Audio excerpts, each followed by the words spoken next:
Praise the lord.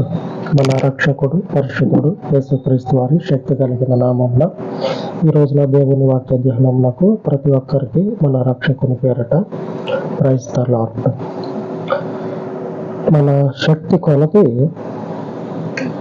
దేవుడు మనకిచ్చినటువంటి పనిని చేసుకుంటూ పోతూనే ఉండాలి. దేవుడు ఏ రకంగా మాట్లాడి ఎలాగ వాడు నిలబడి మన పని మనం చేసుకుంటూ పోతూనే ఉండాలి. ఆమె దేవునికి స్తోత్రం. మాట ఇచ్చి నీ చేతిలో ఒక పనిని అప్పచెప్పి ఒక మనిషిని పంపించి నువ్వు ఫలానా మనిషికి చెప్పురా అని చెప్పినని కాకుండా మనకై మనము గ్రహించులాగున ఆయన శక్తి చేత మనకి ఆయన బాధ్యత అప్పగించబడ్డది అని గ్రహించిన తర్వాత ఈ పరిచర్యలో ఈ జీవితంలో దేవుని యొక్క తోడ్పాటు ఆయన ఇచ్చేటువంటి కృప శ్రమల్లో ఉన్నప్పుడు అబ్బో ఎంతో గొప్పగా ఉంటుంది. ఆమె ఎంత గొప్పగా అంటే వాళ్ళ బెదిరింపులు అడ్డంగా ఉండేటువంటిది ప్రతిదీ కూడా ఈ దేవుని శక్తి చేత పులుకున్నటువంటి పనిని ఏమాత్రం కూడా ఆపలేదు. ఒకనొక మనిషిని పంపించి నువ్వు ఫలానా మనిషికి చెప్పురా ఈ పని నీకు అప్పచెప్పబడ్డది అని చెప్పనని కాకుండా దేవుని శక్తి చేత మనము మన జీవితంలో గ్రహించి ఉన్నాం. ఇది దేవుని చేత అప్పగించబడ్డది. ఇంతటి శక్తిని చూపించి ఆయన మనకు అప్పచెప్పినటువంటి ఈ పని ఏది ఒక మనుషుడు మధ్యవర్తిగా లేకుండా భౌతికంగా ఒక మనుషుడు మనకు వచ్చి చెప్పకుండానే మనం గ్రహించగలిగేంత శక్తి చేత ఆయన మనకు ఆయన పనిని స్పష్టంగా కనపరిస్తే ఈ పనిలో ముందుకు పోతా ఉన్నప్పుడు మనకు వచ్చేటువంటి కష్టాలలో ఇంత బలము చేత ఇంత ఆయన మహత్తు చేత మనకు అప్పచెప్పినటువంటి ఈ పనిని మన కష్టాలలో ఆయన మనకు తోడై ఉండడా ఒకనొక శక్తి దేవుడు అని చెప్పినని ఆ శక్తి చేత మనము ఈ పని చేస్తున్నాం అని చెప్పినని కొనసాగుతా ఉన్నప్పుడు సమస్య వచ్చింది. అపోస్తల కార్యము 4:29 ప్రభువా ఈ పట్టణమందు కాదు 29 ప్రభువా ఈ సమయమందు వారి బెదిరింపులు చూసి దేవా ఇదిగో ఇప్పుడు బెదిరిస్తా ఉన్నారు, భయపెడతా ఉన్నారు, చేతులు ముడుచుకొని కూర్చునేటట్లుగా పరిస్థితులు మారుస్తా ఉన్నారు. ఏం చేయాలి ప్రభువా అని అంటే నువ్వేమి చేయకు, నీ శాయశక్తుల నీ చేతిలో నువ్వు చేయగలిగేంత సామర్థ్యం నీకు ఎంత ఉంటుందో అంతవరకు నువ్వు చేసుకుంటా పోతా ఉంటే ఒకనొక శక్తి చేత మనము ఈ పనిని పొందుకున్నామని చెప్పాలని చెప్పుకున్నాం కదా. ఆ శక్తిమంతుడైన దేవుడు అందరినీ కూడా అడ్డంగా ఉన్నటువంటి అడ్డు పొలలన్నీ కూడా ఏం చేస్తారంటే తీసి తొలగించి తోవ సరాలం చేస్తాడు. దేవుని నామమునకు స్తోత్రం కలుగును గాక. అంతటి గనుడే ఈయన, అంతటి శక్తిమంతుడే యేసుప్రభు. మనకి అప్పచెప్పబడినటువంటి పని అది సువార్త చెప్పే పనైనా సరే, సువార్తకి ఆసరాగా ఉండే పనైనా సరే, సేవకునికి చేదోడు వాదోడుగా ఉండే పనైనా సరే, ఆయన సరిహద్దు ఉంటుంది కదా, సంఘానికి సంబంధించినటువంటి హద్దులు ఉంటాయి కదా, ఆ హద్దు లోపల నువ్వు ఇంత పుల్ల తీసి బయట పెట్టే పనైనా సరే దేవుని పనే అది. సంఘంలో ఉంటాయి కదా, చెత్త చెదారు ఉంటుంది కదా, అది ఎత్తేసేటువంటి పనైనా సరే అది దేవుని పని. ఆ పనిలో సాయశక్తుల ముందుకు పోతూనే ఉండాలి. అడ్డం పడి అపనిందలు వేసుకుంటా అడ్డంగా ఉండేటువంటి వాడు ఎన్నో రోజులు అడ్డంగా నిలబడి ఉండలేడు. అక్కడ వానికి ఏ రీతిగా చిక్కుల్లో పెట్టాలో దేవునికి బాగా తెలుసు. దేవుడు ఏం చేస్తాడంటే చిక్కులు పాలు చేస్తాడు, ఇబ్బందులు పాలు చేస్తాడు. ఆయనకు అడ్డం నిలబడితే, ఆయన ప్రజలకి అడ్డం కూర్చుంటే, ఆయన యొక్క సేవకి అడ్డం తిరిగితే చిక్కులు పాలు చేసి ఏం చేస్తారంటే ఆ మనుషునికి చెందినటువంటిది ఏదైనా సరే దానికి తీరాని నష్టాన్ని కలుగజేస్తాడు. తీరాని నష్టం. అందుకే 1-2 సార్లు చెప్పి వదిలిపెడతా ఉంటాం. మరి రాకురా, ఇటు రాకు, వచ్చినవంటే నువ్వు ఆ నష్టాన్ని పూడ్చుకోలేని విధంగా దెబ్బ అయిపోతావు. వినరు. కొంతమంది ఏం చేస్తారంటే ఎదుటి మనుషుల యొక్క మెప్పు కోసం ఎగబడతా ఉంటారు. అట్లా ఎగబడినటువంటి వాళ్ళు ఎంతో మంది పూడ్చుకోలేని విధంగా నష్టపోయారు. ఈ పని ఆత్మలని రక్షించటం కోసం చేస్తున్న పని.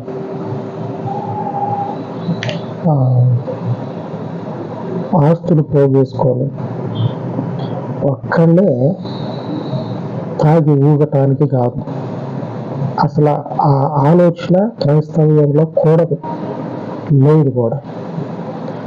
అనేకులకి వెలుగుని చూపించి ఇదే వెలుగు, దీంట్లో నడిచినట్లయితే మీరు పడిపోరు. ఎందుకంటే వెలుగు కదా ఇది. ఎక్కడ కూర్చోవాలో, ఎక్కడ నిలబడాలో మీకు తెలుస్తుంది. కాబట్టి ఇందులో ఉండండి అని చెప్పి చీకట్లో ఉన్న వారిని నిలబెట్టే వెలుగు ఇది. ఆ వెలుగుని ఎవరైతే ఆర్పాలని చూస్తారో వాళ్ళనే దేవుడు ఆర్పేస్తాడు.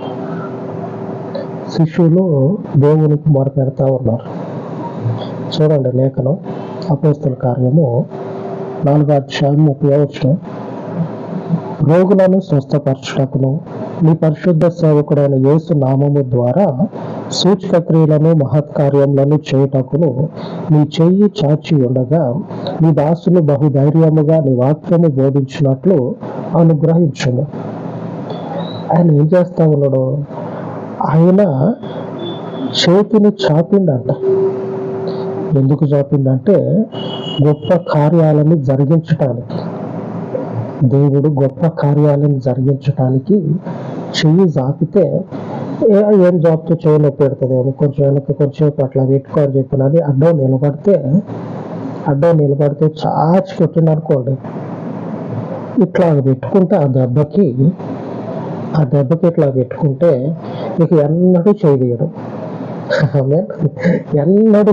ఇక ఆ నొప్పి ఆ మనుషుని జీవిత కాలమే కాదు, ఆ తర్వాత కూడా ఉంటుంది.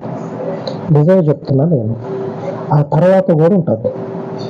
దేవుని శాపం అనేది ఒక పట్టాన వదిలిపోదు. శక్తులు, దెయ్యాల యొక్క బలము దేవుని సన్నిధిలో వదిలిపోతుందేమో కానీ దేవుని శాపం అయితే ఒక పట్టాన వదిలిపోదు. వదండి ఆ శాపం. అందుకే దేవుని చేతిలో పడకండ్రా అని చెప్పానంటే వినరు కొద్దిమంది. ఈ సేవకులు మాట్లాడుతున్న మాట దేవునితో మాట్లాడుతూ ఉన్నారు. నువ్వు మాకు ఆజ్ఞాపించు కదా, ఈ ఆజ్ఞాపించినటువంటి ఈ పని చేస్తూ ఉంటే అడ్డం నిలబడ్డారు ప్రభువా. ఏది? ఈ చిన్న చిత్క మనుషులు కాదు, అధికారం కలిగినటువంటి వాళ్ళే అధికార దుర్వినియోగానికి పాల్పడుతూ నీ పనికి అడ్డం నిలబడ్డారు. పోయి వీళ్ళు ఏమన్నా తప్పుడు పని చేస్తూ ఉన్నారంటే ఏమీ చేయట్లేదు. చీకట్లో ఉన్న వాళ్ళు తీసుకొచ్చి ఇవిరా వెలుగు, ఇందులో నడువు అని చెప్పానని చెప్పటమే వీళ్ళ పని. అది కాకుండా స్వస్థత కలుగజేస్తూ ఉన్నారు. ఆ శక్తుల చేత చీకట్లో శాపాలకు గురైనటువంటి వారిని వెలుగులోనికి నడిపిస్తూ ఉన్నారు. దయ్యాల యొక్క బలానికి బానిసలుగా చీకట్లో బతుకుతున్న వారిని వెలుగులోనికి నడిపిస్తూ ఉన్నారు. దేవుడు ఆజ్ఞాపించాడు, ఉపయోచనంలో సెలవిస్తా ఉంది మరొకసారి. రోగులను స్వస్థపరచుటకును మీ పరిశుద్ధ సేవకుడైన యేసు నామము ద్వారా సూచక క్రియలను మహత్కార్యములను చేయుటకును నీ చెయ్యి చాచి ఉండగా నీ దాసులు బహు ధైర్యముగా నీ వాక్యమును బోధించినట్లు అనుగ్రహించుము. ఆయన పనిలో ఉన్నటువంటి ప్రతి ఒక్కరు కూడా బలాన్ని పొందుకుంటారు. ఆయనకు మనము చేస్తున్నటువంటి ఈ ప్రార్థనలు ఏం జరుగుతాయి అంటే ఆయన శక్తి చేత నెరవేర్చబడతాయి. అందుకే ముందుకు పోతూనే ఉండండి. మన పని మనం చేసుకుంటా ఏ పరిస్థితి అయినా సరే సహాయశక్తుల దేవుని పనిని కొనసాగిస్తూనే ఉండండి. ఒకరిని చూసి ఆగిపోవద్దు. ఎందుకంటే శక్తిమంతుడైనటువంటి దేవుడు మనకి ఈరోజు చెప్తున్నటువంటి దేవుని వాగ్దానము, ఈరోజు దేవుని వాక్య ధ్యానం ఏమిటనగా కీర్తనల గ్రంథము 119 అధ్యాయము 170 వచనంలో నుంచి ధ్యానించుకుందాము. నువ్వు ఇచ్చిన మాట చొప్పున నన్ను విడిపింపుము. ఆయన ఇచ్చినటువంటి మాట చొప్పున మనల్ని విడిపించగలిగినటువంటి శక్తిమంతుడు ఆయన. మనకు ఆయన శక్తి చేత ఇది దేవుడిచ్చిందిరా, ఇది దేవుడిచ్చింది. జీవితానికి కుదురో లేకపోతే రోజు ఎంత అని చెప్పనని మాట్లాడుకోనో చేసే పని కాదు. ఇది దేవుని చేత అనుగ్రహించబడదు.